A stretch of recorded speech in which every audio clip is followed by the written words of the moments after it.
So in setting up the slipper tracks, I would like the flange, which represents the key bed, to actually be in the same plane with the front rail.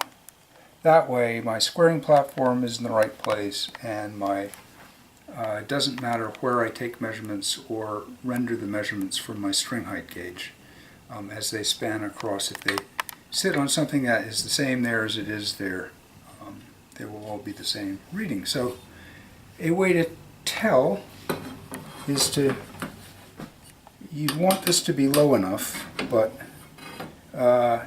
it's touching at both ends, so it's sitting on the flange, and the peak of the bedding block is just a little bit above grade.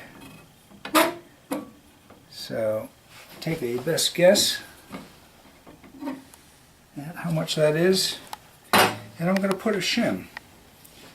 And when I do my shim, I'm going to loosen everything up here. So I'm going to take the stop that generally positions the action front to back, and I'm going to tighten it up to the side of this.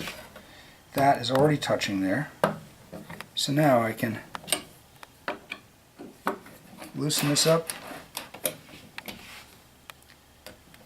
I think it makes it a little bit easier to get this off if I have room for my finger, so just move it away. I can even leave the screw on the screwdriver and select a front rail punching. There's my little nut.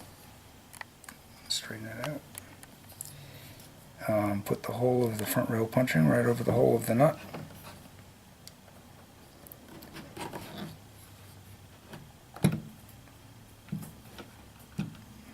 Bring the slipper rail back over. Aim for the hole. Turn it backwards first. Put the slipper track back into the same position it was in before. Tighten it down.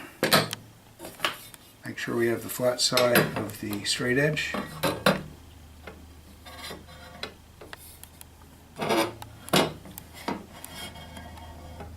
Well, it goes over it. Let's see. Does not tap. Does not tap. Does not tap. We're in luck. Perfect. Now, that might be the only time you ever have to shim it. It could be that punching compresses a little, and so maybe you touch it up at a later date, but it's a very fine refinement, but it just shows that, as with all good machinery, it can be tweaked to a greater precision.